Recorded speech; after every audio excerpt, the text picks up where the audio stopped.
Dear students, welcome to our YouTube channel biology by Deepak Nain. और जैसा कि आप जानते हैं, हम आपके लिए जो 12th class NCERT biology based MCQ series लेके आए हुए हैं, उसी को आगे बढ़ाते हुए आज हम चैप्टर 10 है जो उसकी क्लास सेकंड वो डिस्कस करने जा रहे हैं। और इसके अंदर हम क्वेश्चन नंबर 16 टू 30 है वो डिस्कस करेंगे।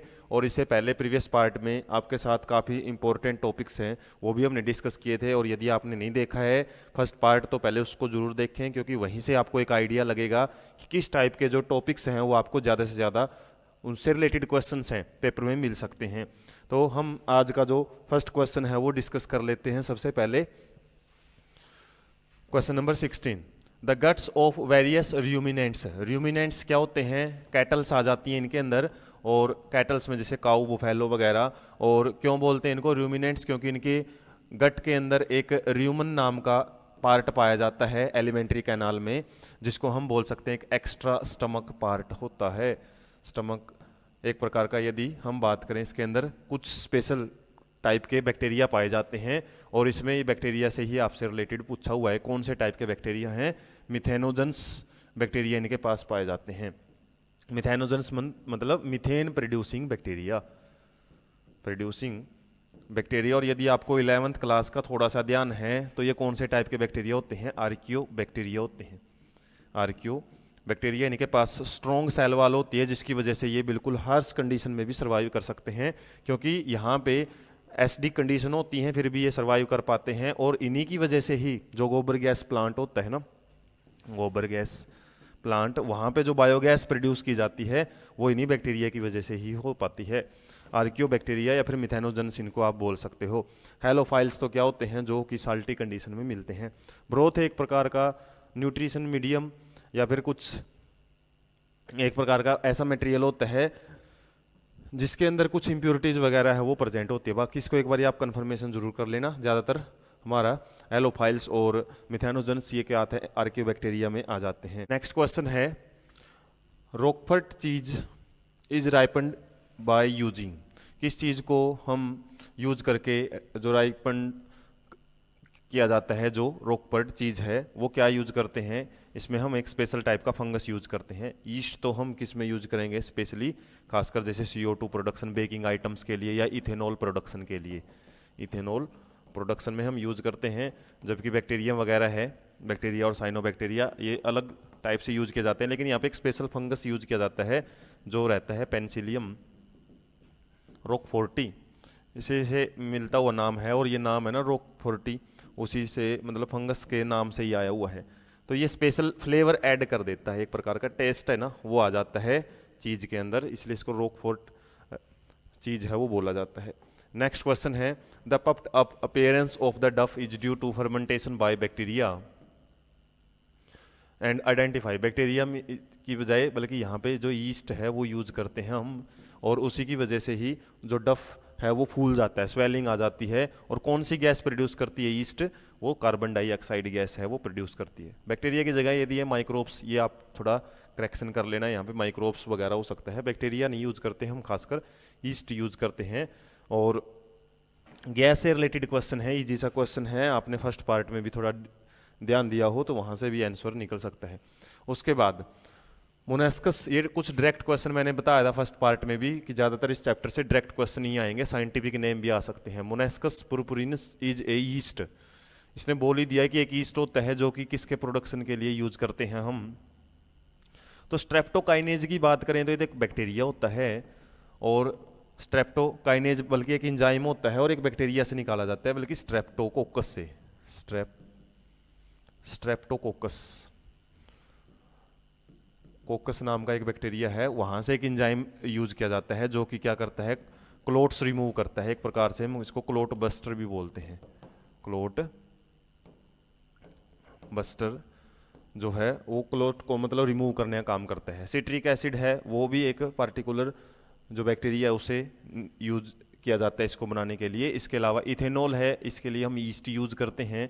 और blood cholesterol lowering agents statin, ये नाम याद रखना आप, ये ही इस फंजाई से प्रोड्यूस किया जाता है। तो ऑप्शन हमारा रहेगा वो यहाँ पे statin, blood cholesterol lowering agent का काम करता है। स्टेटिन, और उसको प्रोड्यूस करने के लिए हम ये ईस्ट यूज करते हैं। नेक्स्ट ये आ गया आपका डिस्टिलेशन से रिलेटेड। और जब हम बैक्टीरिया या माइक्रोब्स का यूज करते हैं किसके अंदर, इंडस्ट्रियल प्रिपरेशन में, और खासकर यहाँ पे एल्कोहलिक ड्रिंक्स दी हुई हैं, एल्कोहलिक ड्रिंक्स, और इसमें क्या क्या है, विस्की, वाइन, बियर, ब्रांडी और रम।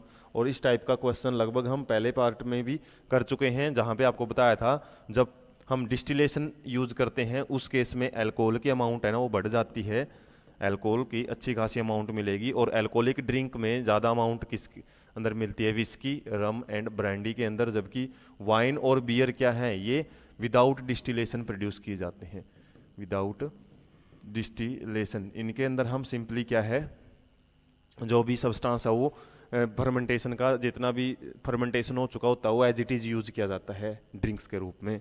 तो यहाँ पे आपसे डिस्टिलेशन से पूछा हुआ है, तो इसका आंसर आ जाएगा हमारा फर्स्ट, फोर्थ और फिफ्थ। तो यहाँ पे हम देख सकते हैं फर्स्ट, फोर्थ और फिफ्थ, डी ऑप्शन हमारा करेक्ट रहेगा। नेक्स्ट, तो ये भी मैच द कॉलम टाइप का एक क्वेश्चन है, यहाँ पे आपसे करेक्ट मैच है वो पूछा हुआ है कि क्या रहेगा इसमें।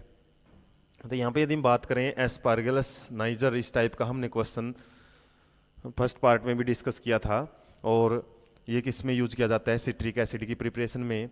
और क्लोस्ट्रीडियम अभी भी आया था ना सिट्रिक एसिड के लिए, ये नाइजर नाम का एस्पार्गलस नाइजर यूज किया जाएगा। और क्लोस्ट्रीडियम ये डायरेक्ट क्वेश्चन है, काफ़ी सारे साइंटिफिक नाम है ना वो याद रखने पड़ेंगे आपको। तो ब्यूटिलियम तो ब्यूटेरिक एसिड के लिए यूज किया जाता है, नाम से ही आपको आइडिया लग जाएगा। उसके अलावा सैरकोमाइसिस सर्विसी ये एक प्रकार का यीस्ट है, और किस में यूज करते हैं, इथेनॉल प्रोडक्शन में। इसके अलावा ये दो नाम हैं अजीब से रहते हैं, और एक नाम मैंने बताया था बैक्टीरिया होता है स्पेशली। ये तीन नाम हैं जो कि एक प्रकार से मेडिसिनल पर्पज के लिए यूज किए जाते हैं कुछ सब्सटेंस, जिनके अंदर आ जाता है एक तो स्टेटिन, एक साइक्लोस्पोरिन, स्पोरिन ए, और एक हो जाता है हमारा स्टेटिन, साइक्लोस्पोरिन ए, और एक स्ट्रेप्टोकाइनेज, और स्ट्रेप्टोकोकस से हम स्ट्रेप्टोकाइनेज नाम का जो एक सब्सटेंस है, मेडिसिनली इंपॉर्टेंट सब्सटेंस हम बोल सकते हैं, जो कि क्लोट बस्टर हमने पढ़ा था। इसके अलावा जो स्टेटिन है इसके बारे में हमने पढ़ा था, क्या करता है ये, कोलेस्ट्रॉल लेवल है ना, कोलेस्ट्रॉल लेवल को कम कर देता है, कोलेस्ट्रॉल लेवल है उसको कम करेगा ब्लड के अंदर से। और इसके अलावा साइक्लोस्पोरिन ए ये क्या करता है, एक प्रकार का इम्यूनोसप्रेसेंट के रूप में यूज किया जाता है जब ऑर्गन ट्रांसप्लांटेशन किए जाते हैं ना, तो उस केस में ताकि हमारी बॉडी का इम्यून सिस्टम उसको सप्रेस किया जा सके और वो ऑर्गन है उसको डैमेज ना हो जो ट्रांसप्लांट किया उसके लिए। तो यहाँ से आपको आइडिया लग ही गया होगा। जो स्पोरियम है ना, तो ये स्पोरिन, साइक्लोस्पोरिन से आप ऐसे याद रख सकते हो। इसके अलावा मोनेस्कस पुरपुरिनिस अभी हमने डिस्कस किया था, तो स्टेटिन आता है इसके अंदर। तो इस तरीके से आप इनके मैच द कॉलम में आप देखो, कई बार तो एक मैच करने से भी आंसर आ ही जाता है। तो एस्पार्गिलस नाइजर ये हमने मैच किया था ए का थर्ड के साथ, तो ए का थर्ड यहाँ पे है, हालांकि बी का 4 भी है यहाँ पे। सी का ही हम देख लेते हैं डायरेक्ट, तो सी का सार्कोमाइसिस 1 के साथ, तो सी का 1 के साथ ही आएगा, तो सी ऑप्शन हमारा करेक्ट हो जाता है। तो ये आपको सारे नाम याद रखने पड़ेंगे, खासकर जो बुक के अंदर हमारे को मिलते हैं। उसके बाद correct group of bio control agents, तो इसमें भी आपको याद रखने पड़ेंगे भाई क्या क्या जो माइक्रो ऑर्गेनिजम्स है वो कहाँ कहाँ यूज करते हैं। जैसे नोस्टोक और एजियोस्पाइरलम है, ये तो नाइट्रोजन फिक्सेशन में काम करते हैं, नाइट्रोजन फिक्सेशन में। बैसिलस थ्रेंजिसिस ये जरूर बायो कंट्रोल एजेंट्स है, लेकिन टोबैको मोजाइक वायरस ये तो क्या करता है, डिजीज कोज करता है, डिजीज कोज करेगा। जबकि एफिड्स वगैरह हैं ये भी बायो कंट्रोल एजेंट्स में हम नहीं ले सकते। उसके अलावा ट्राइकोडर्मा, बैक्यूलोवायरस, बैसिलस थ्रेंजिसिस ये तीनों क्या हैं हमारे, ट्राइकोडर्मा एक प्रकार का फंजाई है जो कि रूट पैथोजेंस को किल करता है। बैक्यूलोवायरस एक प्रकार का वायरस होता है जो कि कुछ ऑर्गेनिजम्स के अंदर यूज किया जाता है, खासकर प्लांट्स के अंदर डिजीज वगैरह कोज कर मतलब डिजीज फैलने से रोकता है। इसके अलावा ओसिलेटेरिया, राइजोबियम ये नाइट्रोजन फिक्सिंग। एक भी आपको यदि आइडिया है कि ये क्या काम करता है, वहाँ से भी आप इसका आंसर निकाल सकते हो। तो इसके अलावा ट्राइकोडर्मा है, ये तो हालांकि ऊपर से ही है, तो इस तरीके से आप याद रखना है। राइजोबियम नाइट्रोजन फिक्सिंग है, इसके अलावा ऊपर हमने वायरस देख लिया था ये, इसके अलावा ये नाइट्रोजन फिक्सिंग के ही है। नेक्स्ट हम बढ़ते हैं, what gases are produced in the anaerobic sludge digester. Anaerobic sludge जो डाइजेस्टर है किस में यूज़ करते हैं हम इसको, सीवेज ट्रीटमेंट प्लांट में, सीवेज ट्रीटमेंट प्लांट्स। और वहाँ पे कौन कौन सी गैसेज है वो बोल रहे हैं आपसे निकलेंगी। तो मीथेन तो है ही है, इसके अंदर बायोगैस का ही एक प्रकार का कम्बिनेशन होएगा, CO2 भी है और इसके अलावा हाइड्रोजन सल्फाइड भी है। मीथेन और CO2 ओनली नहीं होती है, हाइड्रोजन सल्फाइड भी याद रख लेना, ये गैस भी वहाँ पे बनती है, क्योंकि सल्फर प्रोड्यूसिंग बैक्टीरिया भी वहाँ पे मौजूद मिलेंगे, क्योंकि एयर तो वहाँ पे है नहीं है, तो सिंपली आपका यहाँ पे ऑक्सीजन वगैरह वो भी प्रोड्यूस नहीं हो सकती। और ओनली जहाँ पे आ जाता है वो ऑप्शन आपका इनकरेक्ट ही रहता है लगभग। और मीथेन तो प्रोड्यूस होती है, इसमें मीथेन है नहीं है। Next, the domestic sewage in large cities, जो कि सीवेज ट्रीटमेंट प्लांट में हम पढ़ते हैं, उससे रिलेटेड आपसे एक प्रकार की स्टेटमेंट पूछी हुई है, कौन सी सही है। Has high BOD as it contain, BOD तो इसका अच्छा होता है, लेकिन एरोबिक और एनारोबिक बैक्टीरिया इसके ज़्यादा होते हैं, ये बोल रहा है। हालांकि ये तो सीवेज ट्रीटमेंट प्लांट में हम यूज़ करते हैं, एरोबिक बैक्टीरिया पहले यूज़ किए जाते हैं, एक्टिवेटेड स्लज बनाया जाता है, फिर अनएरोबिक बैक्टीरिया से जो इसको सीवेज ट्रीटमेंट जो लास्ट में जो कॉन्सेप्ट होता है जिसमें बायोगैस प्रोड्यूस की जाती है। उसके बाद ये तो नेचुरली नहीं होते, वो डाले ज़रूर जाते हैं, तो ये स्टेटमेंट तुम्हारी फॉल्स है। Is processed by the aerobic and then anaerobic bacteria in the secondary treatment in the sewage treatment plant. तो सीवेज ट्रीटमेंट प्लांट का जो सेकेंडरी ट्रीटमेंट होता है, जिसको बायोलॉजिकल ट्रीटमेंट भी हम बोलते हैं, बायोलॉजिकल ट्रीटमेंट, उस केस में हम यूज़ करते हैं, ये बात सही है। आंसर यहीं पे आ जाता है, फिर भी हम स्टेटमेंट पढ़ लें। When treated in STP does not rarely require aeration step, aeration की तो ज़रूरत होती है ना, यहीं पे तो फ्लोक्स बनते हैं, तो ये भी हमारा स्टेटमेंट फॉल्स हो गया। Has very high amount of suspended solids and dissolved salt, तो इसके अंदर बहुत ज़्यादा अमाउंट में सस्पेंडेड सॉलिड होते हैं और डिजोल्ड साल्ट, साल्ट की बजाय ज़्यादातर ऑर्गेनिक वेस्ट भी ज़्यादा होते हैं, ऑर्गेनिक वेस्टेज, ठीक है, उसका जिक्र यहाँ पे नहीं दिया हुआ, तो हमारा जो मोर लॉजिकल कॉन्सेप्ट है वो बी रहेगा। उसके बाद नेक्स्ट क्वेश्चन है, when domestic sewage mix with river water, तो जब डोमेस्टिक सीवेज को हम वैसे ही डायरेक्टली रिवर में छोड़ देते हैं तो उससे क्या प्रॉब्लम आ सकती है। Small animals like rats will die after drinking the river water, मर जाएंगे, तो मरना जरूरी नहीं है कि हो सकता है, बीमार वगैरह भी हो सकते हैं, तो डायरेक्ट रैट्स या फिर किसी भी ऑर्गेनिज्म को किल कर सकता है। The increased microbial activity released micro nutrients such as iron, तो आयरन वगैरह प्रोड्यूस करते हैं, ये भी कॉन्सेप्ट लॉजिकल नहीं है। The increased microbial activity uses of dissolved oxygen, बताया था जो BOD होती है, बायोकेमिकल ऑक्सीजन डिमांड, इसका मतलब क्या है, जो एरोबिक बैक्टीरिया होते हैं, एरोबिक बैक्टीरिया वो क्या करेंगे, हमारे ऑर्गेनिक वेस्ट को डाइजेस्ट करते टाइम ऑक्सीजन को यूज करते रहते हैं, और ऑक्सीजन को यूज करेंगे तो डिजोल्ड ऑक्सीजन है वो कम पड़ जाएगी, जिससे कि हमारे जो एक्वेटिक ऑर्गेनिजम्स हैं, एक्वेटिक ऑर्गेनिजम्स वो किल होना शुरू हो जाते हैं, तो ये ऑप्शन हमारा करेक्ट रहेगा। The river water is still stable for drinking, drinking के तो स्टेबल रहेगा ही नहीं, वो इम्प्योरिटीज चाहे उसके अंदर 0.1% ही क्यों ना हो, लेकिन ड्रिंकिंग के लिए वो अभी नहीं यूजफुल है, हो सकता है डिजीज वगैरह कोज कर सकता है, करे वो। उसके बाद select the correct statement, correct statement आपसे पूछी हुई है, और इसमें देखना आपने, Acetobacter aceti produce citric acid, acetic acid produce करता है ये, एसिटिक एसिड नाम से पता लग रहा है इसका, तो सिट्रिक एसिड तो हमने पढ़ा था किसके द्वारा प्रोड्यूस होता है।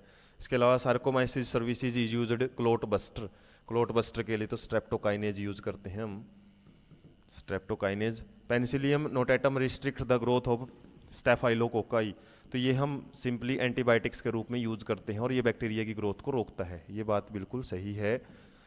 उसके बाद methanogens are found in aerobic condition, aerobic नहीं अनएरोबिक कंडीशन में मिलते हैं ये, अनएरोबिक कंडीशन, और र्यूमिनेंट्स वगैरह है हार्श कंडीशन में मिलते हैं, कहने का मतलब ये है, तो हमारा सी ऑप्शन है वो करेक्ट रहेगा।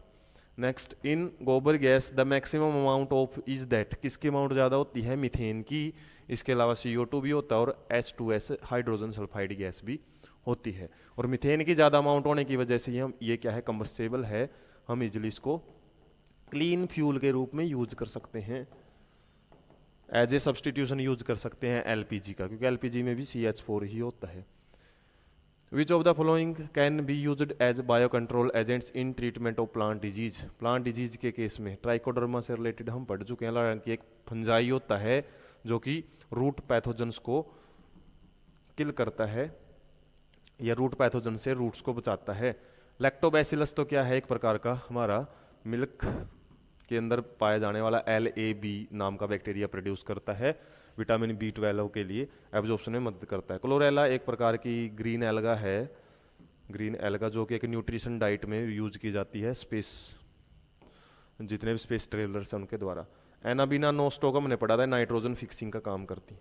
तो जो भी आपको कॉन्सेप्ट मिलते हैं वो पता होना चाहिए किससे जुड़े हुए हैं, ताकि उससे जुड़ा आप नेक्स्ट क्वेश्चन है वो भी सॉल्व कर सकें। Microbial control agents for butterfly caterpillar, caterpillar जो एक इंसेक्ट हैं और बटरफ्लाई की एक स्टेज होती है कैटरपिलर, उसको किल करने वाला है। तो इजी सा क्वेश्चन है, BT शॉर्ट फॉर्म होती है बैसिलस थुरेंजिसिस, और इसको स्प्रे के रूप में भी हम यूज़ करते हैं। इसके अलावा बायोटेक्नोलॉजी में पढ़ेंगे कि कुछ जो जीन हैं जो कि टॉक्सिन रिलीज करते हैं, और वो टॉक्सिन एल्कलाइन मीडियम के अंदर काम करते हैं, एल्कलाइन मीडियम में। तो वो टॉक्सिन प्रोड्यूस करने वाले जो जीन्स हैं ना, वो हम इस बैक्टीरिया से निकाल के डायरेक्ट प्लांट्स में भेज देते हैं, जिससे कि जो GMO जेनेटिकली मॉडिफाइड क्रॉप्स या फिर जो ऑर्गेनिजम्स वो प्रोड्यूस किए जा सकते हैं। सैरकोमाइसिस हमने पढ़ लिया क्या करता है, ये ईस्ट है एक प्रकार का, बेकिंग में यूज करते हैं। लैक्टोबैसिलस अभी देखा था। साइनोबैक्टीरिया के अलग अलग फंक्शन, हालांकि नाइट्रोजन फिक्सिंग में ज़्यादा यूज किया जाता है, और बायो फर्टिलाइजर के रूप में भी यूज करते हैं। लास्ट क्वेश्चन रहेगा आज के सेशन का, following is correctly matched product. तो ये प्रोडक्ट से related match the column type से पूछा हुआ आपसे। एसिटोबैक्टर एसिटी हमने देखा था, ये तो एसिटिक एसिड के साथ है, तो ये भी फॉल्स है। सैरकोमाइसिस सर्विसी ये इथेनॉल के लिए, ये बिल्कुल ठीक है। पेंसिलियम नोटेटम ये एंटीबायोटिक्स प्रोड्यूस करता है, ये भी गलत है। मिथेनोबैक्टीरियम लैक्टिक एसिड ये तो क्या प्रोड्यूस करता है, मिथेन्स प्रोड्यूस करता है, मिथेन। और जबकि ये किसके द्वारा प्रोड्यूस होता है, LAB लैक्टोएसिलस या लैक्टिक एसिड बैक्टीरिया इनको बोलते हैं हम। तो इस तरीके से हमारा पार्ट 2 आज कंप्लीट कर लिया हमने, और इसी तरीके से जो पार्ट 3 है उसके अंदर हम बचे हुए क्वेश्चन 31 to 45 क्वेश्चन डिस्कस करेंगे। और ऐसे इंटरेस्टिंग सेशन के लिए आप चैनल के साथ कंटिन्यू रहें और वीडियो को ज़्यादा से ज़्यादा शेयर करें। Thank you so much.